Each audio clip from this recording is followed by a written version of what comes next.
Hello friends, जय Shri Shyam. VK life में आपका स्वागत है। आज हम वीके लाइफ से आपके लिए लाए हैं चूड़ियों के बारे में कुछ जानकारी। चूड़ियाँ होती है जो स्त्रियों का सबसे मनपसंद गहना होता है और ये सबसे सस्ता भी होता है और सबसे महंगा भी होता है। यानी कि कांच की चूड़ियाँ आप पहन रहे हैं तो वो सस्ती मिलेंगी और सोने चांदी की पहन रहे हैं तो वो महंगी मिलेगी। तो ये आपकी इस तो अमीर भी खुश और गरीब भी खुश, और सुहागन हो कुंवारी हो सभी चूड़ियाँ पहनने का शौक़ रखती है। वह रोज़ में ना तो कभी कभी तो ज़रूर ही पहनती हैं।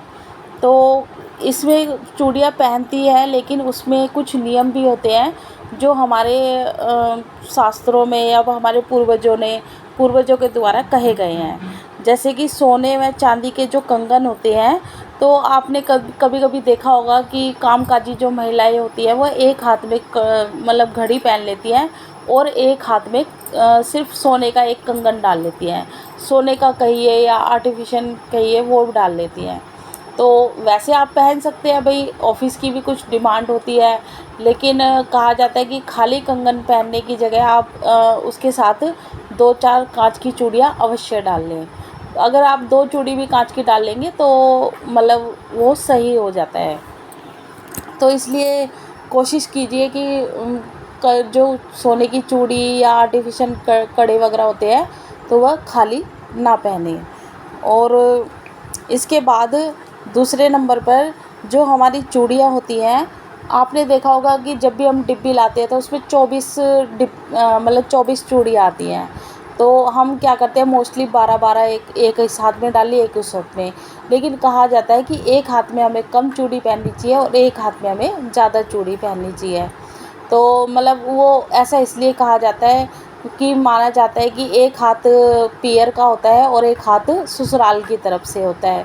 तो जब हम ससुराल और पियर होते हैं, मान तो स्त्री को दोनों को ही देना होता है, लेकिन एक का दर्जा थोड़ा ज़्यादा रखना होता है और एक का अगर कम भी होगा तो चल जाएगा भाई, वो अपना पियर है।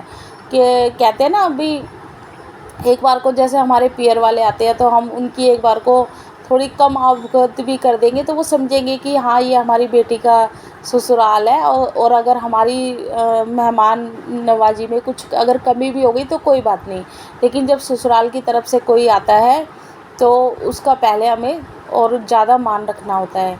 तो इसी बस एक ये मान वाली बात है। तो इसलिए कहा जाता है कि एक हाथ में बढ़ती चूड़ी और एक हाथ में घटती हुई चूड़ी डालें, ऐसा कहा जाता है।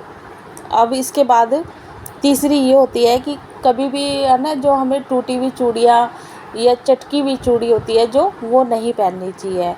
हाँ, आपने देखा होगा कि कई बार जो कांच की चूड़ी होती है वो जॉइंट से खुल जाती है, तो आप उसे अगर ग्लू से चिपका के अगर पहन सकते हैं तो आप उसे चिपका के उसे साबुत जोड़कर पहन सकते हैं। क्योंकि आपने देखा होगा कि कोई भी चूड़ी होती है उसमें जॉइंट तो होता ही है और बिना जॉइंट के तो कोई चूड़ी बनती नहीं है। तो इसलिए अगर आप उसको चिपका ले तो आप उसे यूज कर सकते हैं। लेकिन अगर वो ज़्यादा टूट फूट गई है, ज़्यादा पुरानी धुरानी हो गई है, तो आप उसको डिस्कार्ड कर दें। फिर उसके बाद चौथे नंबर पे सुहागन स्त्रियों को काली या सफ़ेद रंग की चूड़ियों को पहनने से परहेज करना चाहिए। अगर कुंवारी लड़कियां होती है वो ड्रेस के साथ अपनी मैचिंग की पहनती हैं तो वो चल जाता है, लेकिन अगर सुहागन स्त्रियों को किसी ड्रेस में अगर मैचिंग ही करनी चाहिए तो उसके साथ आप गोल्डन, सिल्वर और ये रेड कलर, मैरून कलर, ये कुछ ना कुछ कलर उसमें ज़रूर ऐड करना चाहिए ताकि उससे उनकी सुविधा बनी रहे। 5वें नंबर पर आप अगर अपनी कोई भी चूड़ी होती है तो किसी को पहनी हुई चूड़ी या कड़े ना दें। अगर आपको देना ही है तो आप उन्हें नए खरीद कर दें, या और अपनी पुरानी उतरी हुई चूड़ियाँ नहीं देनी चाहिए। ऐसा हमारे शास्त्रों में भी कहा जाता है, सुहागन स्त्रियों में जो हमारे यहाँ की बड़ी बुजुर्ग थी वो ऐसा बताती हैं।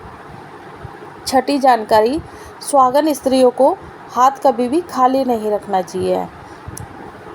उसका उसका अर्थ ये भी है कि जैसे जब कभी भी हम शादी ब्याह के लिए जाते हैं या कभी हम चूड़ियाँ नहीं पहनते हैं तो हमें दोनों हाथों की चूड़ियाँ एक साथ नहीं उतारनी चाहिए। पहले हमें एक हाथ की उतार के उस हाथ में नई चूड़ियाँ डाल लें, फिर उसके बाद दूसरे हाथ की उतारें और फिर नई डाल लें। कई बार ऐसा भी होता है कि आपको मेहंदी वगैरह लगवाने के लिए भी चूड़ियाँ उतारनी पड़ती है, तो आप चाहे एक एक चूड़ी डालें या दो दो चूड़ी डालें, पर चूड़ियाँ अवश्य डालें, एकदम हाथ को खाली नहीं रखना चाहिए। सातवीं जानकारी, अगर मेटल की चूड़ियाँ आप पहनते हो तो उसके साथ कांच की चूड़ियाँ अवश्य पहनें, चाहे वो 2 या 4 की संख्या में ही डाल लें, पर उससे हमारे हिंदू धर्म में तो शुभ ही माना जाता है, तो इसलिए उसे अवश्य पहनें। और जैसे ही कांच की चूड़ियों को मान्यता दी जाती है, ऐसे ही लाख की चूड़ी और कड़ों को भी शुभ माना जाता है।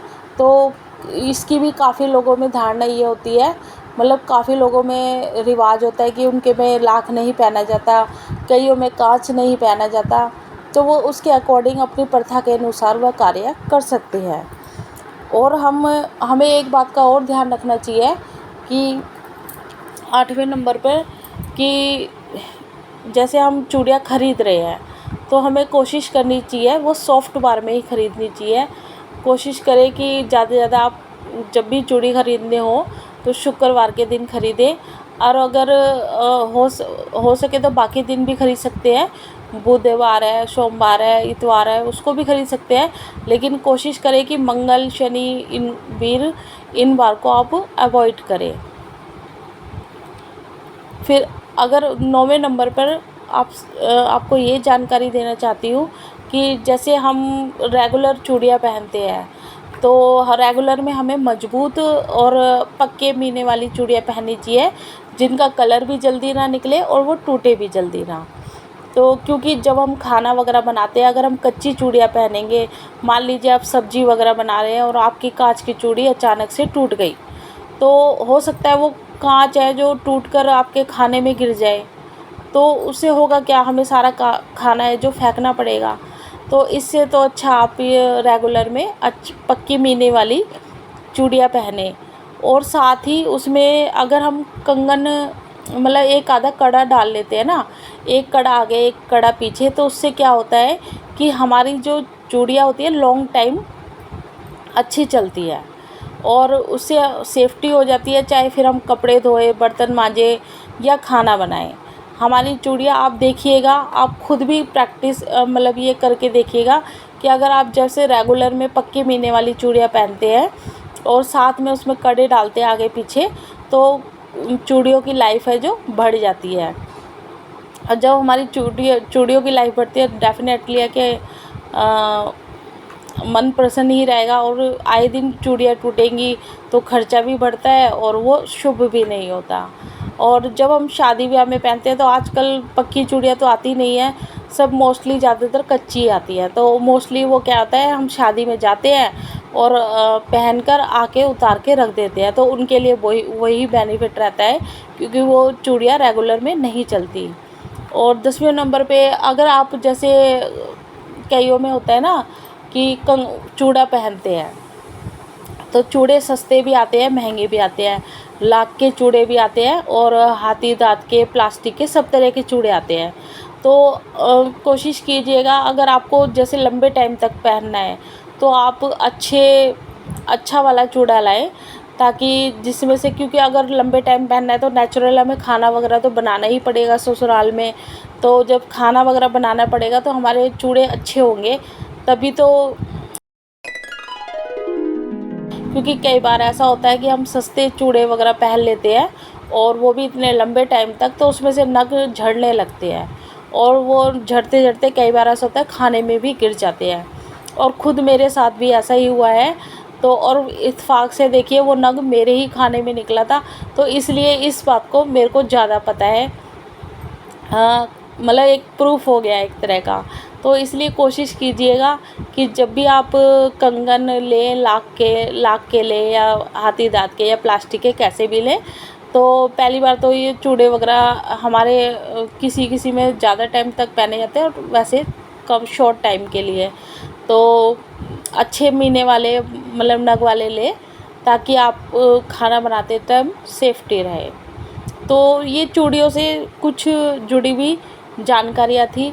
साथ ही एक बात, कुछ महीनों के मौसम के हिसाब से, जैसे सावन का महीना आता है, उसमें कहा जाता है कि हरी चूड़ियों को मान्यता दी जाती है, तो हरी चूड़ियाँ ज़्यादा पहनी जाती है। नवरात्रि आते हैं, उसमें लाल पीली चूड़ियाँ ज़्यादा होती है। शादी ब्याह आता है तो उसमें भी लाल, मैरून और जो भी सॉफ्ट कलर वाली चूड़ियाँ होती है, इन्हें मान्यता दी जाती है। तो आप जैसे जैसे आपके त्योहार वगैरह आते हैं, आप उसके अकॉर्डिंग अपनी चूड़ियों का कलर पहने और अच्छी चूड़ियाँ पहने, और कोशिश कीजिए कि जहाँ तक हम रूलों को फॉलो कर सकते हैं तो हम वो रूल फॉलो करें। अगर आपको चूड़ियों के ऊपर मेरी ये जानकारी पसंद आई हो तो मेरी वीडियो को लाइक कीजिए, शेयर कीजिए एंड मेरे चैनल को सब्सक्राइब कीजिए। Thanks for watching.